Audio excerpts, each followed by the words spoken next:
जी हाँ, नमस्कार दोस्तों, स्वागत है आपका एक बार फिर से अपने YouTube channel VPS education AR में। मैं वीरेंद्र प्रताप सिंह। आज हम बात करेंगे विश्व के प्रमुख संगठन या हम कह सकते हैं संस्थान, उनकी स्थापना कब हुई और वर्तमान में उनका मुख्यालय कहाँ पर है। जैसे कि आप देख पा रहे होंगे, ये पहले नंबर पे जो है आपका ये संगठन है, दूसरे नंबर पे आपका स्थापना वर्ष है कि इनकी स्थापना कब हुई, और तीसरे नंबर पर है ये मुख्यालय। जैसे पहले ही नंबर की हम बात कर लेते हैं। पहले नंबर पर है हमारा अंतर्राष्ट्रीय मुद्रा कोष एवं विश्व बैंक। ठीक है, अंतर्राष्ट्रीय मुद्रा कोष एवं विश्व बैंक, इसकी स्थापना हुई थी 1945 में, और वर्तमान में इसका जो मुख्यालय है वो वाशिंगटन डीसी में है। दूसरे नंबर पर यदि हम बात करें तो दूसरे नंबर पर आता है आपका यूरोपीय संघ। यूरोपीय संघ, और यूरोपीय संघ की यदि हम बात करते हैं तो ये ईईसी का बदला हुआ रूप है। इसको स्थापित किया गया था 1958 में, यानी कि 1957 में। इसका मुख्यालय ब्रुसेल्स में है। ठीक है, ब्रुसेल्स।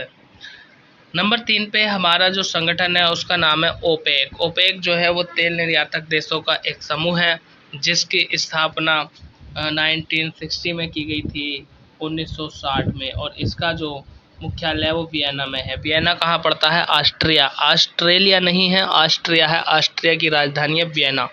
वियना में किसका संगठन है? ओपेक का। ठीक है ना। आप ऐसे याद कर सकते हैं कि वियना यानी वियना। जब वियना हुआ या विया हो गया तो क्या लगाया उसने? एक पैक, यानी ओपेक।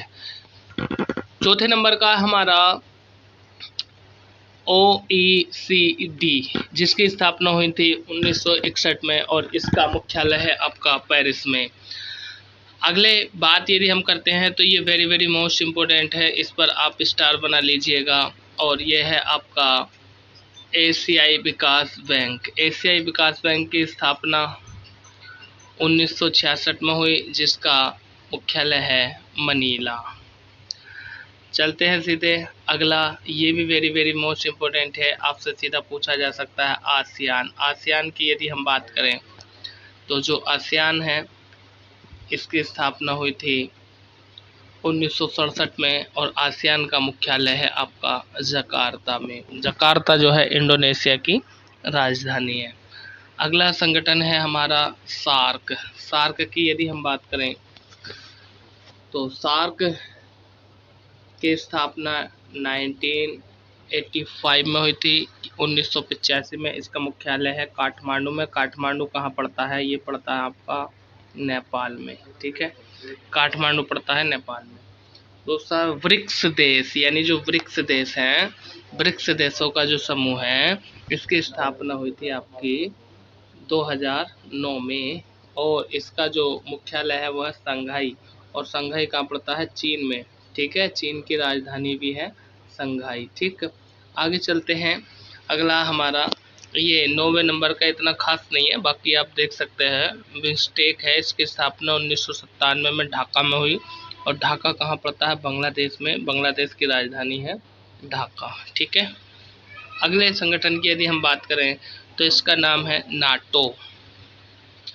नाटो नाटो की स्थापना 1949 में हुई थी, और नाटो का मुख्यालय ब्रुसेल्स है, और ब्रुसेल्स पड़ता है आपका बेल्जियम के अंदर। ठीक है, तो आपने याद रखना है कि नाटो की स्थापना 1949 में, और इसका जो मुख्यालय है वो ब्रुसेल्स है, और ब्रुसेल्स है बेल्जियम के अंदर।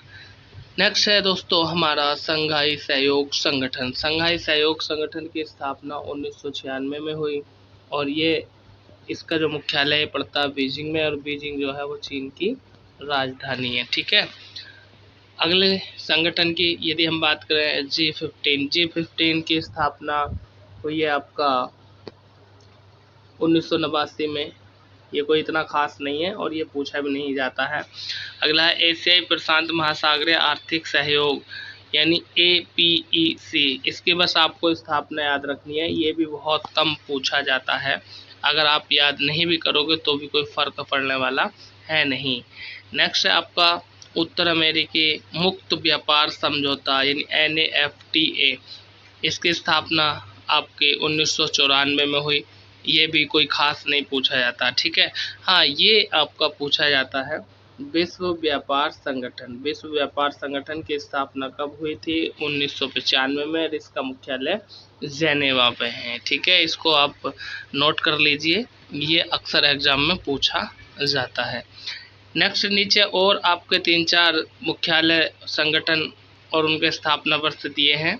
ये कोई इतने खास नहीं है, ये पूछे नहीं जाते हैं, लेकिन फिर भी मैं आपको बता देता हूँ कि यदि आपसे पूछे कि जो मार्कोसर है इसकी स्थापना कब हुई थी? 1995 में।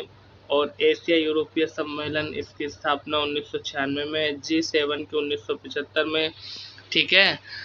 और यदि हम बात करें G20 की, तो G20 की स्थापना 1999 में यानी 1999 में हुई थी। तो दोस्तों, ये था हमारा विश्व के प्रमुख संगठन या संस्थान जिनकी स्थापना कब हुई थी और उनका मुख्यालय कहाँ पर था। तो उम्मीद करता हूँ कि आपको काफ़ी अच्छे तरह से समझ में आ गया होगा। तो दोस्तों, बने रहिए इस तरह की वीडियो देखने के लिए आप हमारे साथ। कल फिर मुलाकात होती है, तब तक के लिए शानदार, ज़बरदस्त, जिंदाबाद, जय हिंद।